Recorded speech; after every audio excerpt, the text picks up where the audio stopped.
And now we know what actual construct needs to occur to knock DK Metcalf running Budda Baker down to prevent a pick six and knock that out of the clubhouse lead for play of the year in the NFL in 2020.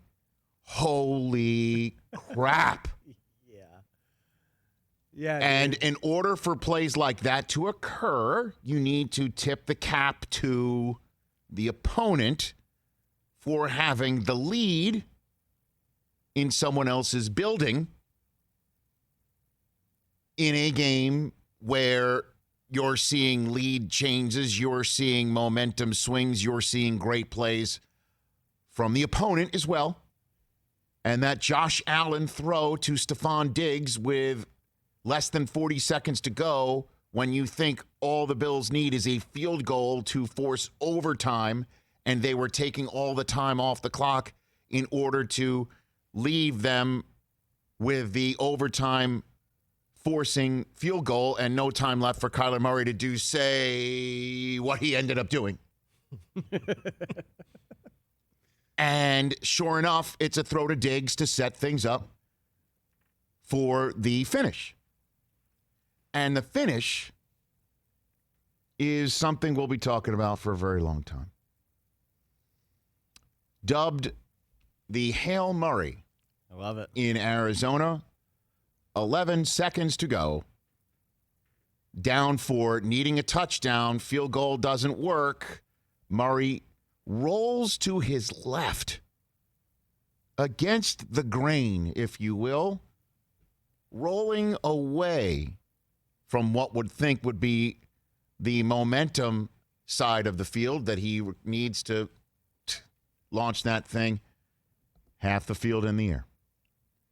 And he throws against the grain of his body, but twists as he's about to fall out of bounds to gain the momentum as if he is rolling to his right, puts the ball in the air, sends it to his all-world wide receiver, who rises above three other sets of hands, throws into triple coverage. You cannot say to the Buffalo Bills, how did somebody not mark DeAndre Hopkins? They marked him three times over. He was covered. It was two hands against six.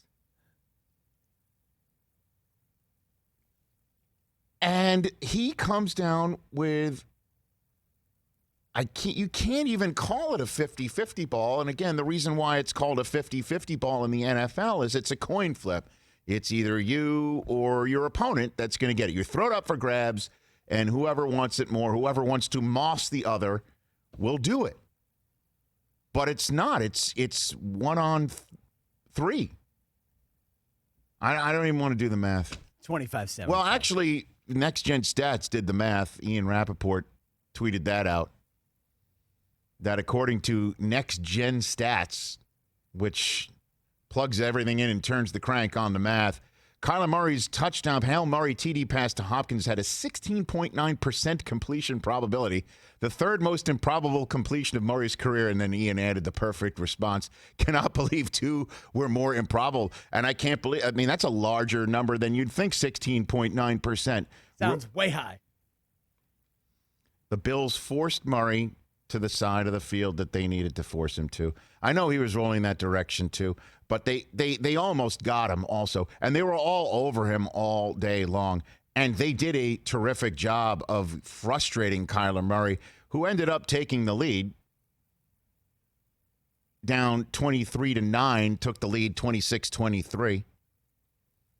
Scored a ton of unanswered points, and then the Bills, if you just take a look, I tweeted one out, and I Instagrammed out the screen grab of the win probability chart that ESPN.com has, where based on during the game, they come up with the math as who's most probable to win. It really was up and down. It was like the worst EKG you could see, and how the Bills went from losing the game to being a 99.9% probable winner to a 100% loser.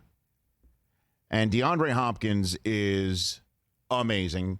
It is remarkable how he's not targeted 50 times a game. I mean, it's just, I know you got to get everyone else involved, and I understand, you got to be balanced. Right. But I mean, the guy catches everything. And the times when he doesn't, it's like he's been fouled pretty much every single time. His catch radius is absurd. His ability to grab the football and not lose it is absolutely been testified to by that catch. Leaping above everybody and coming down.